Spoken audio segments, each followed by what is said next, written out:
Hey y'all, welcome to episode 6 of Liquid Life. Today I'm honored to be joined by Jeff Casey, my co-founder of Liquid Life Wellness Water, who's worked in the oil and gas business for over 40 years, was a professor of economics at the University of Costa Rica, and has been in many businesses in the United States and all around South America.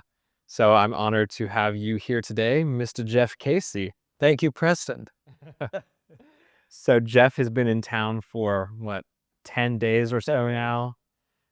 My child was born 2 weeks ago, and my mom and Jeff have been here, staying here in LA with us, Uh-huh. and we've been having an amazing time. We call him Chef Jeff because he is an amazing chef from all of his international ventures and Yeah, travels. from so many different exposure to so many different cultures and types of food and et cetera. Yeah, we just had a little peanut butter and jelly with some guac with a tortilla you made and a Yeah, hamburger patty, and it's like I got to admit, I didn't eat the peanut butter and jelly. Oh man. Well, let's get into it. How did we end up starting this company together, Liquid Life Wellness Water? What was your relationship to water? How did you first, get into all of these things? But let's start off with this first water on this docket today. And this water, Jeff actually purchased from the farmer's market here in LA on a little grocery shopping trip called Loretana, which we tried on the last episode. And I have some now intense thoughts on this. Where was that?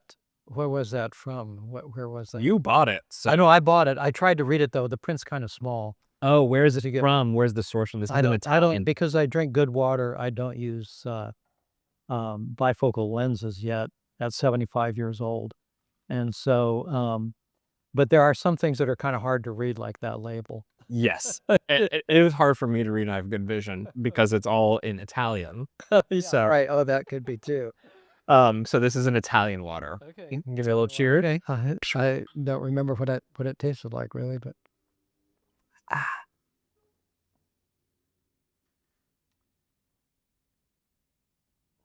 it's good. It's a little flat actually. Um, I don't know if the lid may have leaked just a little bit or something, or some of the gas leaked out. It has a nice bubble, small bubble. I think that means that they put it in under higher pressure, that they put the CO2 into the water under higher pressure. I believe that's true, but I may be wrong. If you're a water expert, you'll have to forgive me. Jeff is definitely a water snob. We'll go to a restaurant and Jeff is commenting on the tap water filtration system, etc. And this is something I've noticed over the past, I don't know, 5, 6 years, and I've known Jeff. And recently it's become more and more present in a really good way with tasting other competitors' water while we're attempting to create our own. To create the perfect water Exactly. that is hydrating, tastes good, is goes with all kinds of food, does not have an acidic aftertaste, it doesn't have any chemical taste. Some of the things that you see in water are just so gross. If you ever distill water, I've been a water Nazi. One of my ex-wife called me. I call it a water warrior, but she called it a water Nazi. I like Water Warrior better. Okay, a water warrior. Since living in Costa Rica back in the 70s, I lived there almost a decade and had 2 kids there and had a little small coffee farm, 4 hectares, about 10 acres. And we took water directly from a spring that was at the top of the volcano. It's called Volcan Baraba. And the water just poured out of the stream, and the city captured it and had a pipe that went down. It was before the water treatment plant or anything else. And we tapped into that pipe with the permission from the municipality. And that was our water on the coffee farm for 6 or 7 years. Um, Everything was perfect. The kids were perfect and everything. We decided to move back to the States. We went back to Seattle. I was sick for 6 months. And that's no kidding. And I finally figured out it's the water. It's the water that's making me sick. After drinking this pure volcanic spring water for so many years and going back to municipal water. Now in Seattle, the most of the water is snow melt. Mm. Snow melt is actually very acidic, so the water's pretty acidic. The acid corrodes pipes, things like that. They get all kinds of rust in the pipes and everything. And back then, none of us had ever heard of filtering water. and we were supposed to just be able to drink anything that came out of the tap, and actually you could in a lot of places back then. I think the times have changed now. I don't think you can do that anymore. But that's sort of how my water journey started, in being sick for 6 months with municipal water from From up in Seattle. Seattle, where the water is a whole lot better than a lot of municipalities down here in Texas still. Yeah. But And Los Angeles. and Los Angeles, I'm sure too, yeah. That's right, we're not in Texas, are we? We're not in, we're not in Kansas anymore, are we? Toto. That's so interesting that the municipal supplies were so much dependent on that snow melt, which typically has a lower TDS level, lower Very low total, TDS level, because very low minerality, no minerality. yeah, and this water in particular is a very low mineral content water, has about 30 TDS, 30 to Oh, 40, really, very low. very low, which is good in some regards as kind of an everyday water, but this water is very acidic. And you mentioning this, along with some of their imagery, is of snow-capped mountains. Oh, okay, so it could be a Yep. snow melt. Yep. Yeah. Exactly. I think that's exactly what's happening here because it is surprisingly acidic for Uh-huh. how low of a Yeah, TDS for level. how low the TDS is.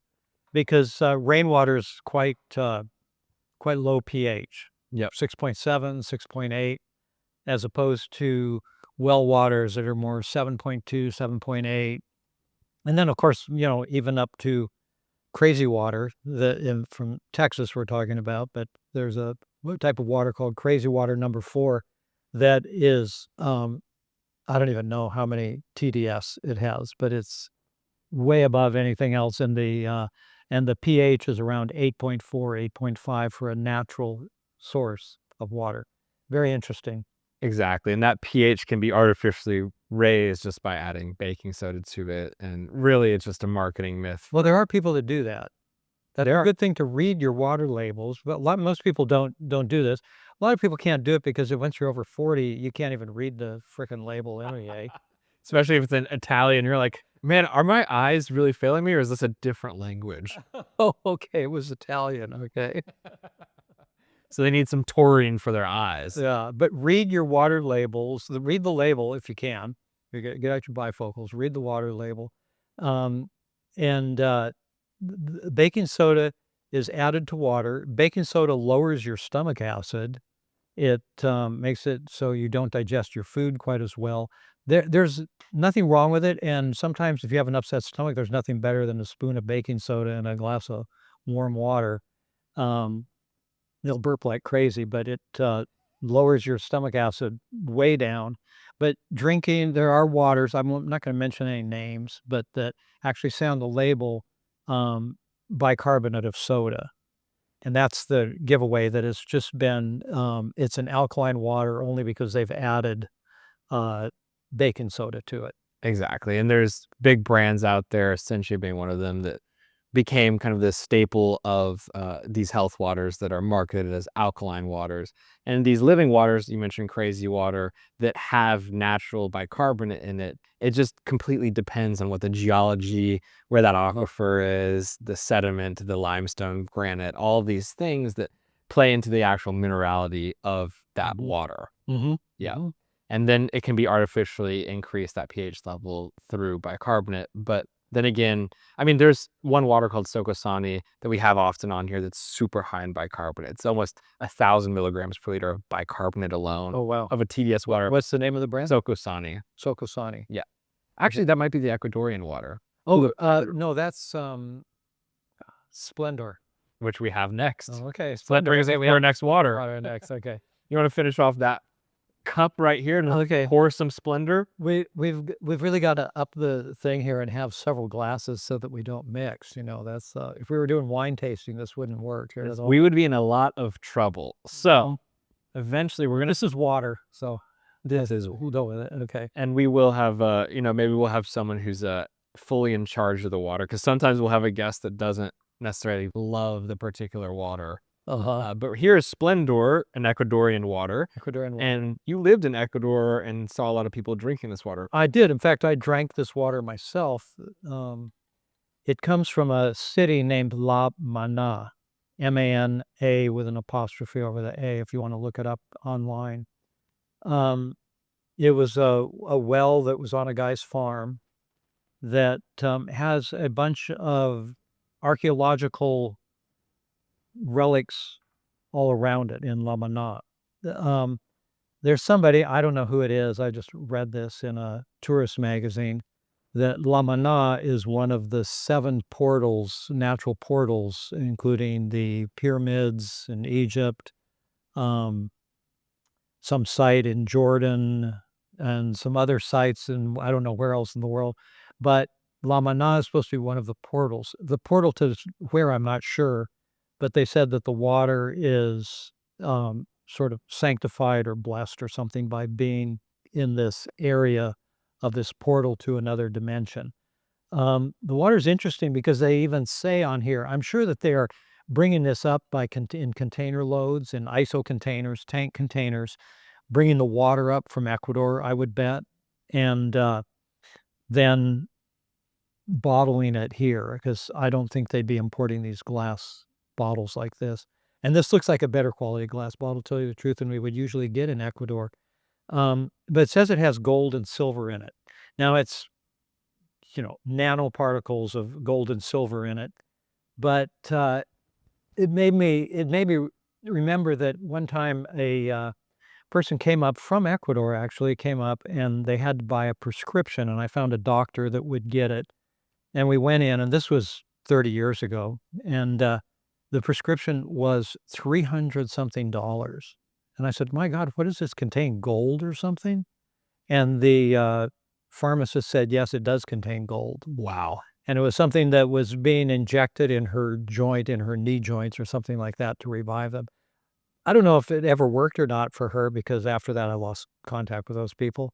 But, it's an interesting concept that maybe some of these metals, actually like gold and silver, noble metals, not heavy metals, um, that they may actually help your joints or something. They may have some other effect. Mm.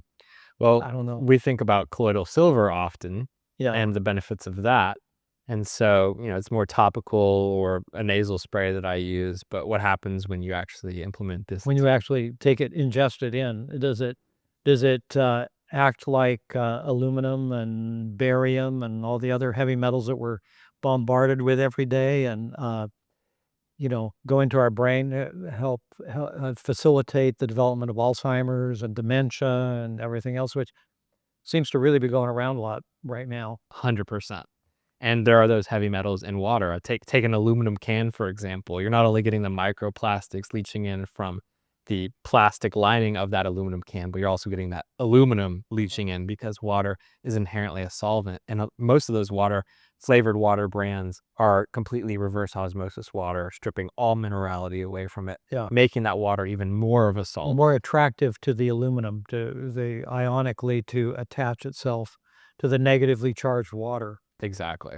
Uh-huh. So, yeah, that's why we are pro glass here, and the water we're creating is gonna be in a glass bottle. Yeah, we don't have any plastic here, do we? No, no plastic here.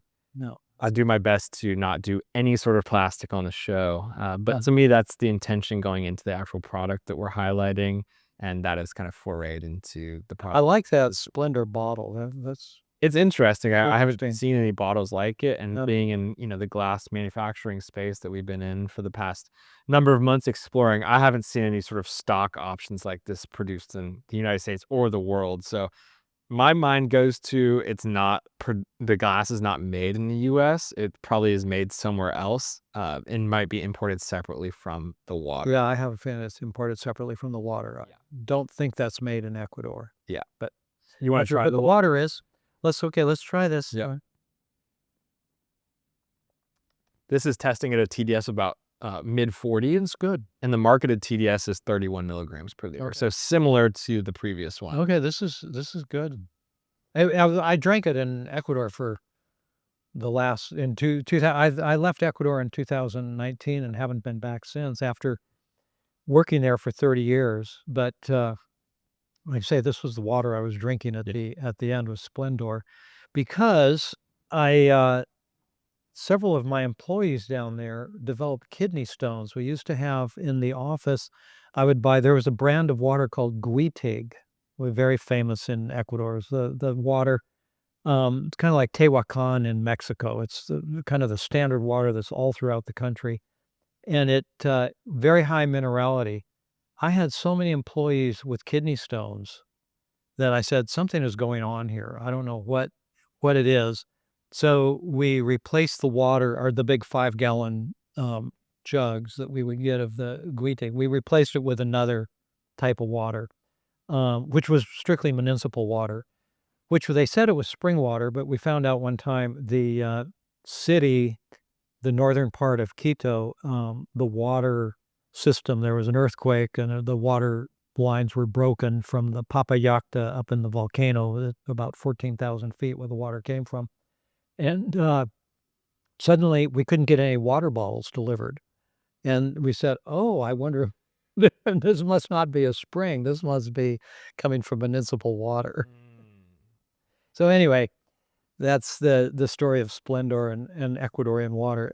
Sometimes I wonder if certain types of minerality may be related to kidney stones. 100% like calcium, for Sure. sure. Calcium, Calcium especially depo the really high calcium waters. Yeah, Yeah. and some mineral waters have very high calcium levels, and usually the ratio to calcium to magnesium, because these are kind of mirror minerals similar to sodium and potassium, you want to actually have a 1.5 magnesium to 1 calcium ratio in your body for maximum wellness in most people, and the ratio of calcium to magnesium in a lot of these mineral waters is usually 15 to 1 calcium to Oh, wow. magnesium, which is crazy. Yeah. And so your point from spring versus municipally sourced water, we've been talking to a number of industry insiders and people who are working in the water business, and one thing that's come up is some of these big spring water brands, one that we subscribe to, they might be supplementing some of their spring water with municipal water. What makes you think that? Because in 2022, well, historically, Mountain Valley's always tested at zero point 0.1 milligrams per liter of fluoride. In But it 2023, could be natural. yeah, exactly. And there's Yeah. naturally occurring fluoride according to the minerality, the composition of where that spring is coming from. In 2023, it jumped 50% to 0.15 milligrams per liter. Now, this isn't uh, really a problem, but the problem is that it jumped 50% while historically testing for zero point Yeah. 0.1 milligrams per Yeah. liter. So it begs the question, what is happening with this water? And my hypothesis was, hey, maybe they're actually supplementing, Get a little bit of, yeah. right? Because, Maybe they're a little bit like the mineral water down in Ecuador that we were buying. yeah, Then when the pipeline breaks from the municipal water supply, there's no more. and through our analysis through ChatGPT, trying to determine how many 1 liter bottles Mountain Valley is selling per year, it's about 1.25 billion based on our best calculations. How are you going to sell 1.25 billion liters of water from a single spring and grow the business and scale it when you just have one source? And so these supply chain questions are things that we're really trying to innovate on from a structural level, just as much as the packaging, the marketing, the belief systems around water Mhm. with the company that we're creating. Okay. Are there any type of supplements you can take to ameliorate the effects of the extra calcium, the loaded calcium? I don't know about calcium, but fluoride, you can take tamarind and that decalcifies your pineal gland, which is one of the side effects of Oh, overfluoridation. okay. Your pineal gland is your third eye, your intuition. It naturally produces DMT, which is the God particle connection with spirituality. And the conspiratorial side of my mind says that these municipalities have been legally required or highly incentivized to add upwards of 0.7, 0.9, 1.1 milligrams per liter of fluoride, which is double, sometimes triple the amount that studies show lowers the IQ in children, um, in order to make people more controllable and populations more like cattle in a way. Yeah.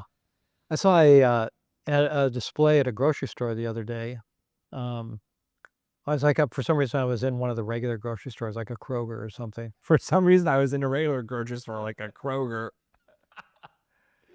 Yes, we like Central Market in Texas. Yeah, right. We like Sprouts. Erewhon is like, eh. But Okay. So anyway, I was there and they had a big display of it I walked by the infant formula area. I wasn't thinking about buying infant formula, but there was something down that aisle I wanted. And they had a big display of pure pure life, I believe it was, or pure water, um, in little tiny bottles. It says for children. for infants. Said for infants, so this is the water you're supposed to use. Now with fluoride. Well, the kids don't even have teeth yet, and they're already putting them with fluoride. It's pretty well proven, even the US court system has had to admit that the studies showing that fluoride decreases intelligence, are pretty well established now, those studies. A child that, is raised on water with fluoride, et cetera, and gets all the regular treatments, on the average is 10 points lower in IQ than a kid that has been exposed to non-fluoridated water. It's also interesting, I've heard, I don't know if this is true or not, in LA proper, the, fluoride content is quite high. zero point 0.7 to 1.1 milligrams per liter, I which think is the high. US, the Food and Drug Administration, I think, recommends 0.15, No, it's definitely higher than that. their recommendation. The recommendation, no, I think is 0.15. Here it's 0.7, so it's higher by a factor of 5, almost 5 times higher. That I heard that was actually a decision that was made by the city council because they said in East LA, there's a lot of poor people, unfortunately, and they I suppose they wanted to keep them poor. So so they upped the quantity of fluoride. No, that not because they wanted to keep them poor, but because they said there's a lot of tooth decay, and so therefore we'll put more fluoride in the water. Well, you're also lowering the intelligence of entire generation of children, which is really a pity. But it's now been quite well established that it does have that effect on kids especially, and I think that's just always been a way to get rid of a very highly toxic byproduct of the aluminum processing industry, Mm. and, it's a way to get rid of it by dumping it into our water supply and actually getting paid for it, so the aluminum companies can get paid for it in addition to So fluoride is getting actually a rid of byproduct of aluminum aluminum manufacturing. smelting. Wow. Yes, I did not know that. yes, it is, yes. Yeah, you look at these research reports, or not research reports, but you look at these white papers on fluoridation in the water supply since 1966 when it was federally required in Uh-huh. municipalities to add fluoride to water, and all of the research around it preventing tooth decay and cavities. Well, why does the government care so much about our teeth? Right. It's weird to me, and the more and more I get into creating an actual business and studying competition and understanding these marketing positions and value propositions to what these companies are selling, most of the time it is not benefit for humanity or the actual end user of this product. Most of the time it's some way to flip The uh narrative. exactly in Yeah, order to flip the narrative and get rid of an industrial very highly toxic waste product. They used to say years ago, they used to say the solution to pollution is dilution. Well, that's exactly what they're doing with fluoride is, diluting it in our water supply. Unfortunately, it's being absorbed by our bodies, causing fluoridosis on our teeth, our bones, makes very weak bones.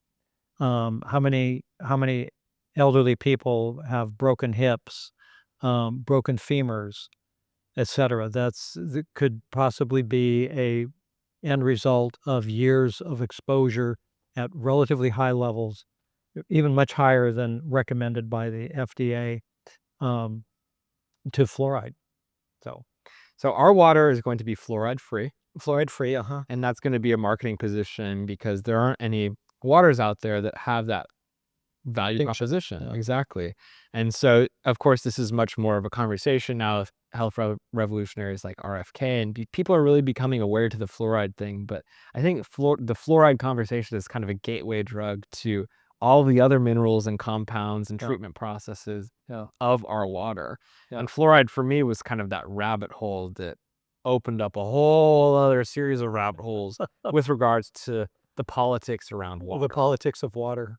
And it is inherently political because it is inherently the most essential nutrient to Right. human life. That's right. And so for us, we see the water business being an ability to be of service to humanity. You don't have to buy our water to benefit from what we're doing through the educational component of what we're doing. Educational component and having the option available. What we wanna do is move the Overton window from, tap water is good, drink tap water because it's got fluoride in it, over to water is an essential of life, and the pure and the higher vibration that that water has, the better it is for the people that are drinking it, the better for our bodies, the better for our children. 100%. And as someone who just had my first child, Yeah. thinking about what water am I going to feed this kid? What water is mom drinking? How is that affecting? Well, there is that display of pure life. If you go into Kroger, I'm sure you can get some fluoridated water. That's a hard no from here, us here at Liquid Life Wellness Water. We could do the fluoridated water challenge. Yeah. Oh my gosh. They say ignorance is bliss, so maybe that's a good tagline for their product. For our product or No, their bro, their product, yeah. Ignorance is bliss. Okay. Oh my god. Another thing that I was thinking about aluminum cans. When I was in college in University of Washington in Seattle, I worked at a place called American Can Company, and we made beer cans. I was in the lithography department, and we were the ones that printed the beer cans, and they're coated with who knows, looked like varnish to us. We didn't know. It just came in big 20-gallon drums or 25-gallon drums. But the aluminum is chelated by certain liquids, beer being one of them. Beer is fairly acidic. Any acid that is in contact with aluminum chelates aluminum out of it. Mm. I studied that actually, and I've looked it up in a library at the university. I looked it up, something about the effect of fluoride with aluminum, and said that it chelates it. I have never drank a beer from a aluminum can, although I worked at the factory and we were making them for Budweiser and Schlitz and Busch and all the other cheap brands of beer. We were making aluminum cans, and knowing that now they do put a coating on them, and that's probably the same with the water cans, water bottles, I'm sure. But one slight scratch, one slight imperfection in that coating, and you have an acidic product directly in contact with the aluminum, and it's chelating that out, and then you are chugging it down, and then your lips also are slightly acidic around there. They're on the cap. The cap is not coated, by the way, and the area around the cap is not coated. So you're drinking that directly, just constantly exposing yourself to more and more aluminum. That's true with Liquid Death in the aluminum cans. LaCroix. It's true with Budweiser, true with Budweiser Light. It's poisoning our systems. I haven't heard someone call it Budweiser Light. I don't think ever. Budweiser Light from the olden days. Yeah, well, Budweiser Light is what the whole thing about that Mulvaney. Do you remember that? That I remember hired him? I remember Kid Rock shooting all the Bud Lights. Okay, I'm saying that let's becoming. that's what it came from. Okay, that's what it came from. That was just 2 years ago or something like Yeah. that. No. Yeah. And it destroyed the brand. What should have destroyed the brand was putting it into an aluminum can. And how long ago did they make the decision to do aluminum? We started those runs in 1969. Wow. That was when they started switching over from bottles to aluminum cans. Because the marketing myth around aluminum is that it is infinitely recyclable and you're doing a really good thing for Yeah. the earth. And Yeah. although this is true in comparison to plastic, the person that pays for it is the person who is drinking out of aluminum cans. Yeah. And so as a company trying to create a bottled water product and being in conversation with all these co-packers, distributors, manufacturers, from packaging all the way to bottling, a lot of these companies, and especially in the US, have moved completely away from glass. There's only 5 glass manufacturers left in the US for bottles. Yeah. Even these co-packers are getting rid of their plastic lines and only doing aluminum. Because Water basically becomes a negligible expense when you amortize it over hundreds of millions of bottles, and also aluminum basically becomes a negligible expense. And so, because it's so recyclable and so abundant, these companies basically get it for free. Yeah. And so you have a package that is free, you have a product inside of that packaging that is free, and everything is about marketing. And the person who ends up paying for that is the end user. Yeah. I Yeah. hate the word consumer. I hate consumer packaged goods. I think it is such an antiquated term. I want to change it to conscious packaged goods. And I think our brand is a brand in that space that is. Glass is definitely the way to go. It's lovely. There are some drawbacks. Yeah. It's more expensive. It's a lot more. It makes the water business 50% transport, 50% water business.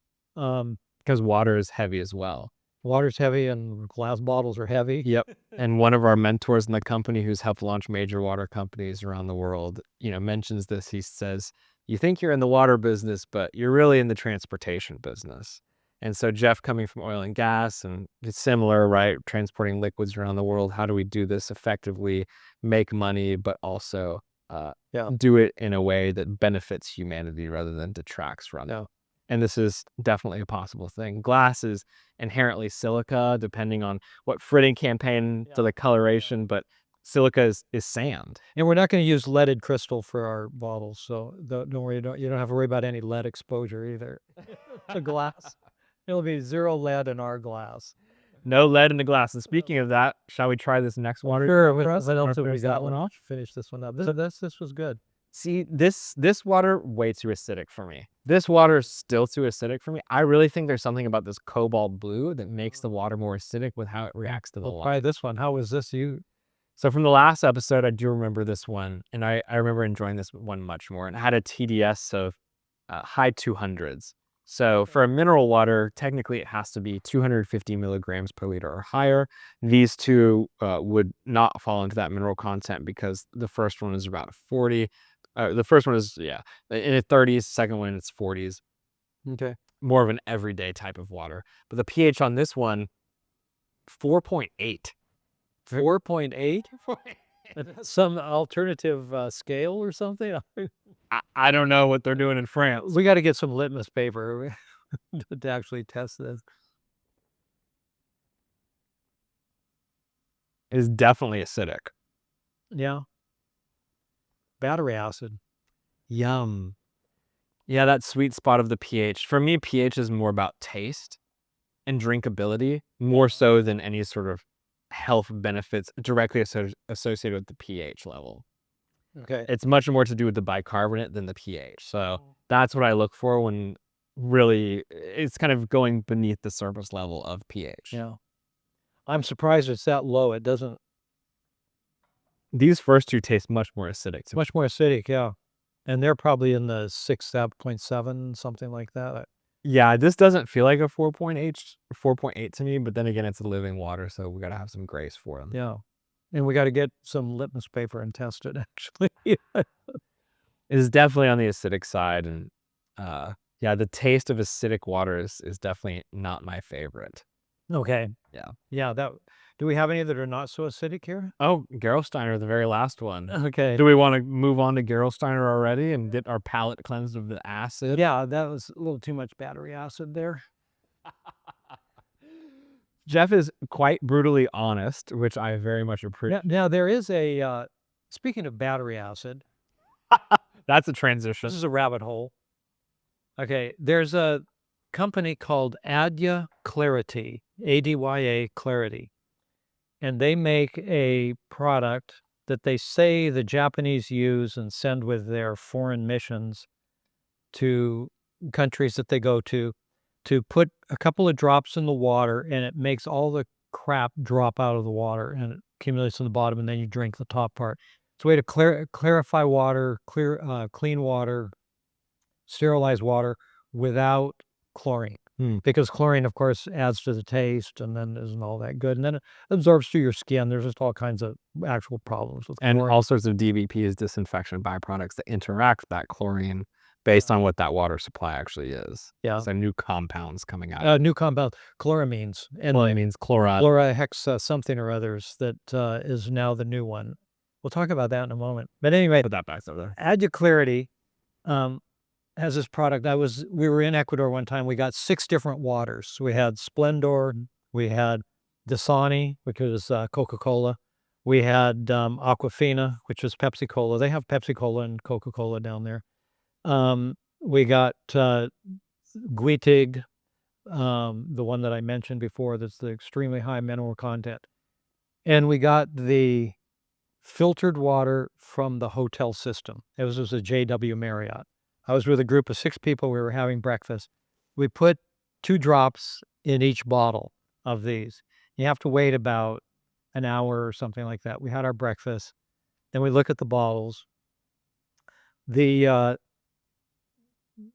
Guitig was a solid coat of white on the bottom of the bottle.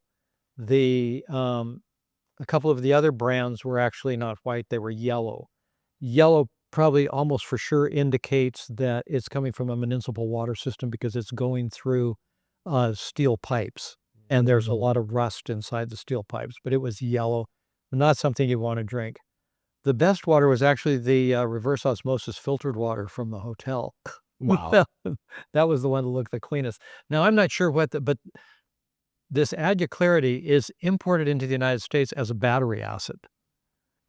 Now, that could be just somebody trying to not have to pay duties, or maybe they couldn't figure out where else to classify that, and you could use this stuff as battery acid. But it's an interesting concept, and it was an interesting way. I'm not even sure if it's true that the Japanese actually use that with their foreign missions, that they send it out. But that is the story of Adya Clarity, if anyone would like to look it up. You can do it, and it's an interesting test on the water. We should probably test some of these waters with Adya Clarity too and see what happens. Some of them, like I say, were yellow to green, what was coming out. Yeah, I'm not gonna be drinking that water. No, I know. After We didn't drink, we threw them all away. So when I was a Boy Scout, I'm an Eagle Scout. There were all these sorts of filtration processes that we Yeah. went through, and I was on one backpacking trip in New Mexico, and we had a kid who got really sick. And we thought he drank some bad water because he was just drinking from the river. We really don't want to do that because virus, Yeah. parasites, those are Where the moose poop and things like that. exactly. That's what you really want to avoid when you're drinking from those living water sources. And he got super sick. He had to get the Black Hawk helicopter rescued God. out of a field, right? And that same day, we saw a bunch of 2 guys with guns backpacking in because there was a big grow operation nearby. So it was an eventful day, and it turns out that his brother, who was back at camp because he was younger and wasn't on the trip, also got sick, and he just had the flu. So it was a very expensive flu. Yeah. Yeah. Yeah, that's true about drinking water from certain sources, that if it's not, it's always, that's why I actually think that an underground source is better Yes. than a flowing well. It's actually hard to find flowing wells that are available for More of a bottled spring source water. that can be interacted with from the groundwater Yeah. and humans more. Yeah, they're right, that's right. There's all kinds of organic contents and everything that are around there. That's why I actually think that drilling the well and getting water that is either, you can talk a little bit about that primary water, Yeah. but if it's not primary water, the deeper you go, the longer time it's been filtered. Exactly. Maybe up to 10,000 years that the water has been filtered through various layers of limestone and vagular caves, and that we talked about yesterday. Um, it's a cleaning process. It's perhaps a process that avoids all the problems with surface water, Exactly. pharmaceuticals in the water, poop in the water, dead bodies in the water, et cetera, all kinds of problems with surface water that you don't have when you're going down 400, 500, up to 1,700 feet. There was a very excellent water here called Carlsbad. Yep. Remember, that was Supposedly the well is 1,700 feet. Yeah, and then they sell it to you in plastic bottles. And they sell it in plastic bottles. What are we doing here? They don't even sell it in glass bottles. You can't even buy it in glass bottles, Yeah. but it's good water. You can barely even buy it because I think they're just kind of chilling. But that's Uh-huh. one of the trips that really inspired us to start back in September. We got married, my wife and I, and went on a little honeymoon vacation with my mom and Jeff Incredible. in Carlsbad. That was fun. And it was fun. It actually was fun. And it was our second wedding, technically. So Yeah. we ended up doing our It was a honeymoon family vacation. in Hawaii. But yeah, a little family vacation. And we were eating dinner on the main strip down there in Carlsbad every night. And it turned out that Carlsbad alkaline water was just a few blocks away. Uh-huh. And to me, that was a sign from God, like, it's time to move forward with this. Because water. I'd been thinking about it, thinking about them actually for quite some time. And I didn't even put two and two together until that moment. So that trip really was a game changer, turning point. I got back to Los Angeles and began working. Yeah. And As someone who Yeah. has never worked in the water business or the CPG space, always been in art and fashion. And it's, I cold called everybody in every facet of the industry. And here we are. I'm impressed with what you've done. What, 6 months later, and we're Months in later. major conversations. We're having conversations about water. We're judging water. We're water sommeliers. Not quite there yet. And do I ever want to be there? Not necessarily. For me, the taste is secondary, to be honest. It's much more about what's in the water and why we're drinking this particular water and the availability of water and how do we source and produce the best water possible with the least amount of toxins. Taste is kind of a tertiary thing.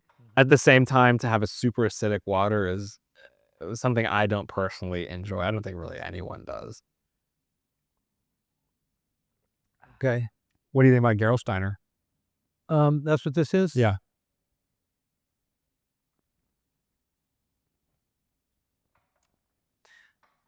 I suddenly got a little headache when I drank it.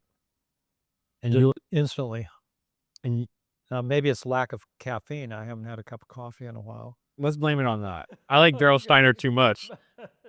Jeff is super allergic to MSG. Yeah. Would they be adding MSG? No, I don't. No, not to water. Well, I don't know. It'd probably make you drink more. Well, we just had guacamole before this too, so maybe they put a little something in That's there. right. Maybe they put something in the guacamole. I better okay. No, I just suddenly took a sip and like, oh, my head hurts. I don't know. It's good. It's good water. It tastes really good. I think there are waters I like better, but it's good. What is your favorite water? Um,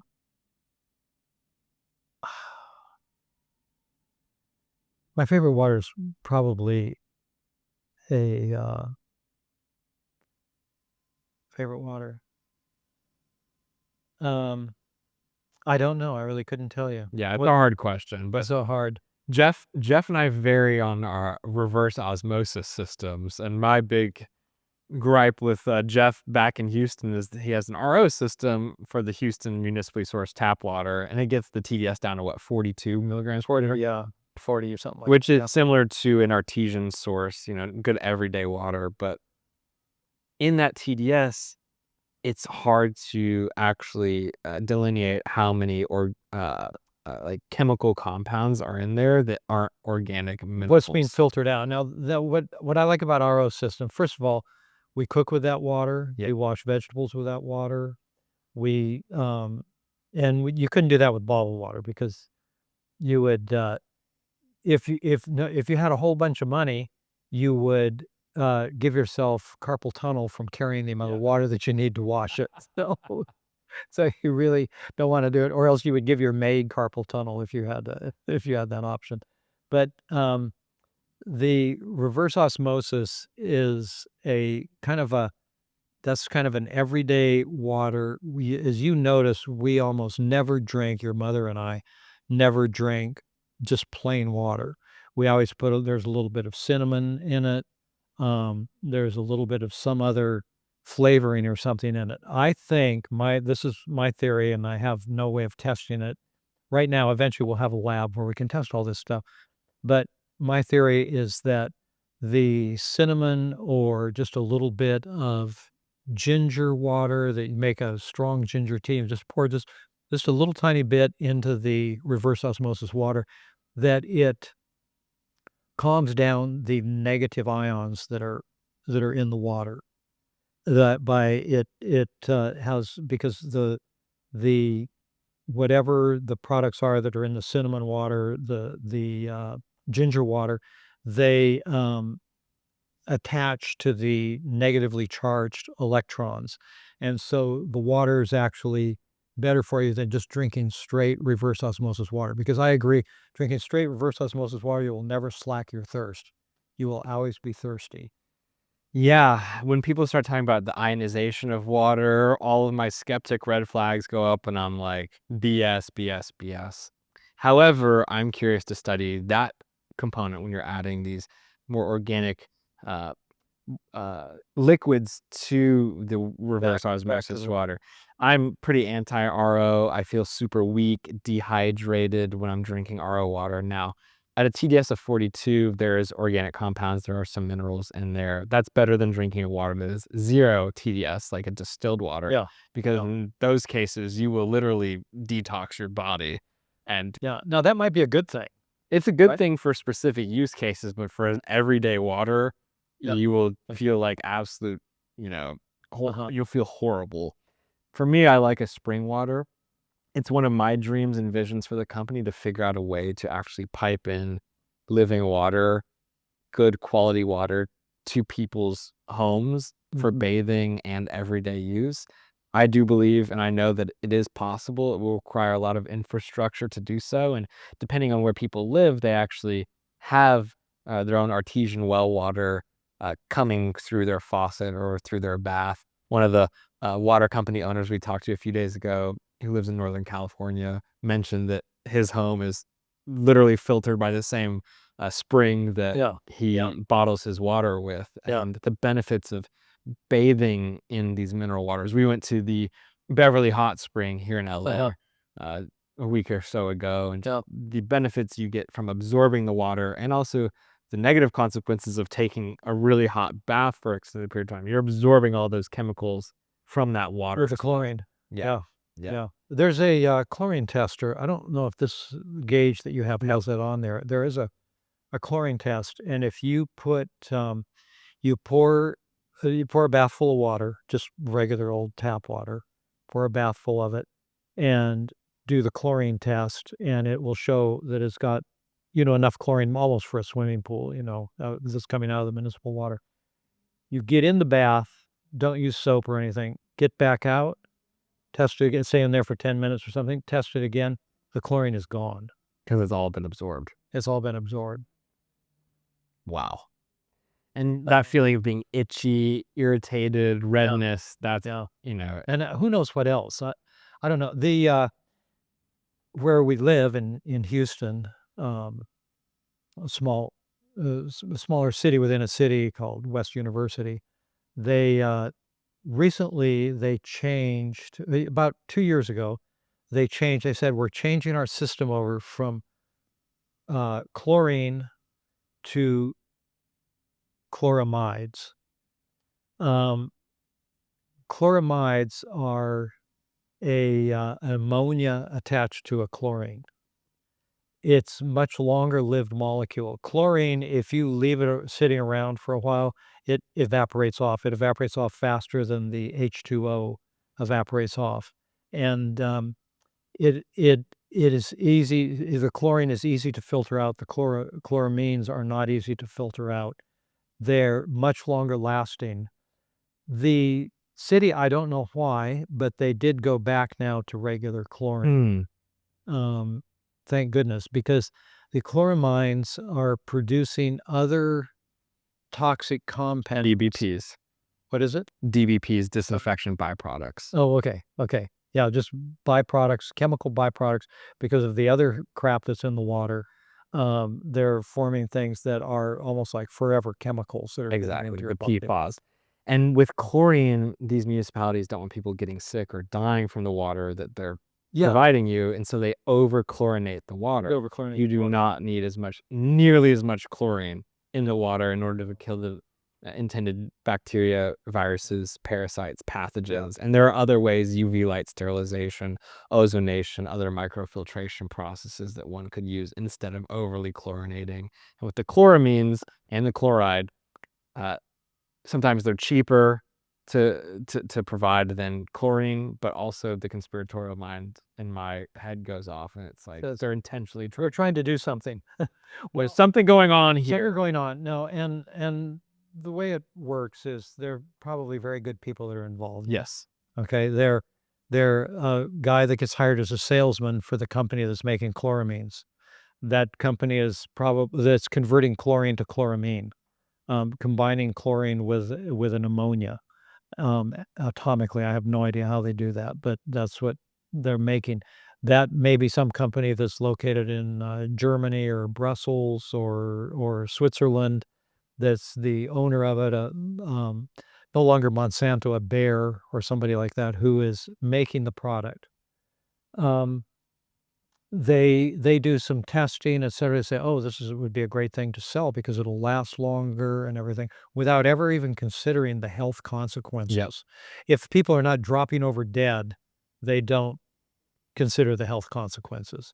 Then they hire salesmen that go out and sell this, and so it's an evil system that the people in it think they're doing good, and it's, very difficult, but it's sort of what's happened to modern agriculture and modern Totally. food, and modern additives for everything. It's sort of just what's happened. They're not evil people that are trying to do it, but it is an evil product that's being pushed.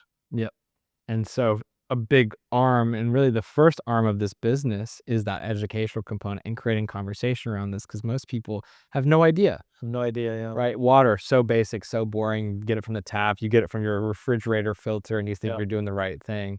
For me, we had a Berkey here in Los Angeles that is, marketed as one of the premium water filtration It's supposed to systems. be, yeah. I heard that was like, "Oh my god, a Berkey." Activated carbon, charcoal filters, 5 of them.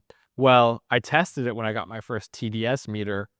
The TDS of the tap water here coming out of our faucet, 360, technically a mineral water. Yeah. Tested from the Berkey, 348. It filter out 12 TDS. So I was drinking tap water for over a year. Yeah. I felt an intense difference when I switched to Started Mountain drinking. Valley, Oh, okay. having Mountain Valley as our primary water. Okay. And it's been a game changer, even though they're probably adding some tap water to it to have 70% spring water and 30% Yeah. Okay. Arkansas municipal water. Yeah. I would choose that any day over Okay. or RO water from a place like Los Angeles or Houston or New Uh-huh. York. Yeah. Uh-huh. And then supplementing with these high mineral content waters. And you really need to drink way less water than you think. People are like, I drink a whole gallon of water today. I mean, unless there's a very specific reason and you are a professional athlete sweating out a ton, but you probably want to look at the mineral composition of your diet and Right. supplementation. Right. And then you get to look like Jeff at 75 years old. And Oh, thank you. he can deadlift more than me. And he does all of his supplement research on a daily basis. Supplement porno, we call Yep, it. supplement porn, Jeff supplement porn, and he knows every study that's coming out. He's very tapped into all of these things and supplements. Really, water was the first supplement industry with these mineral waters Water is the principal supplement. That's how a lot of people get a lot of the minerality that you don't get in our food in our anymore. food anymore. Exactly, and so water is even more important today. Yeah. Selenium, boron, copper, Trace amounts of arsenic killing cancer cells. arsenic killing cancer cells. Okay, that's another thing. Another thing that was interesting is I was in Spain. I spent quite a bit of time in Spain back in 1982. The company I worked for had a contract with that big seed storage place up in Norway that we were going around in Spain. There are thousands of little villages, and every village they eat a lot of white beans. Here in the U.S., we produce one type of white bean. It's called a white navy bean, and they produce it by the gazillion pounds. And in Spain, every little town has their own type of white bean, and everyone is slightly different. And as one of the mayors told me, that we've been producing this since the Roman Empire. Wow.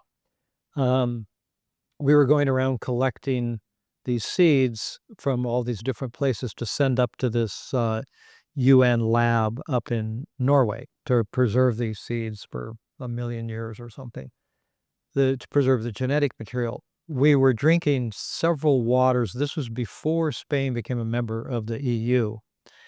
Every water that we drank had an arsenic content on it. Today in Europe, no waters state any arsenic. But back then, they were testing for arsenic, and that was something that the Spanish government, not the EU, once they joined the EU, they had to go with the EU standards. They had to put on the bottle. Every water in Spain had arsenic in it. Now, I don't know. We probably ought to check for arsenic on some of these waters too, because it's not a required thing to test, and so they don't test for it. Vichy Catalan, the one that we Vichy Catalan says they definitely have arsenic in their water. I know that's been pointed out by some other water people. Oh, okay. Yeah, but in a trace level, and we're killing cancer cells with that. Yeah, which may kill cancer cells. There is a theory that arsenic is a poison, but a slow-acting poison, and it if you don't have too much of it, it may first kill the cancer cells, that they're more susceptible to it than regular healthy cells. So let's not drink Vichy Catalan every day. You don't want to be drinking it for every. But when we're in Barcelona, that's what we'll drink. Exactly. We're killing cancer in Barcelona. So Yeah. well, maybe we'll do the next Liquid Life podcast with Jeff in Barcelona. Barcelona. Okay, would love to. Yeah, with waters, we'll go to a restaurant and order every type of water that they have. They'll only have San Pellegrino. You know, which is filtered with graphene oxide, and which is owned by Nestle Waters. Yep. And we've done some videos recently about graphene oxide. You can find that on our social media channels. But that's what we've been really looking at over the past week is graphene oxide and how that's replaced activated carbon in the filtration processes, what it's doing to our bodies. And it's pretty wild. And it's a decision that you have to make if you're going to not support the giant, massive food conglomerates, food and water conglomerates. Nestle Water. Former neighbor of mine, when I lived in Kentucky, had retired, and he had been the president of Nestle Waters USA. Or not the president, he was the chief operating officer of Nestle Waters. I asked him, how did Nestle convince the Securities Exchange Commission to allow them to buy up all the water companies? All the big water companies, they bought them up. How did they do that? He said, we used the argument that we're not competing against other water. We're competing against the entire beverage industry. And then if you look at it as the entire beverage industry, we're just a small player. But if you look at it in terms of water, Nestle controls the bottled water industry, the sale of water. That's something that I choose not to support. Same. Yep. And what do they expect you to drink vodka all day? Yeah, exactly. Coca-Cola, right? Coke and vodka, yeah. You're on the Russian diet. Well, the water, we don't want to support that, so let's drink the Coke and vodka. Oh my God. Well, I think that's a really great place to end the episode, and I know we have many more things. There's more rabbit holes we can go down. Yeah, but it is a wild world of water out there, and thank you so much for joining us for this episode of Liquid Life, Jeff. Cheers, my brother. Cheers. Okay. And cheers to building the next multi-billion-dollar water company, which actually being of service to you. Living Life Wellness Water. That is our goal. That is not the name of our company. It's Liquid Life Wellness Water. But Jeff is 75, and it was close. What's Life Wellness Water? The Living Life. Oh, living. But we are living life well. But living life. We actually wanted living water, but that's a very biblical reference. Yeah. We have Liquid Life Wellness Water. Yeah. Okay. Well, we're gonna go live life. Liquid Life. Living Life vodka. made with Liquid Life Wellness Water. More will be revealed. Thank y'all for joining us. Thank you. Bye.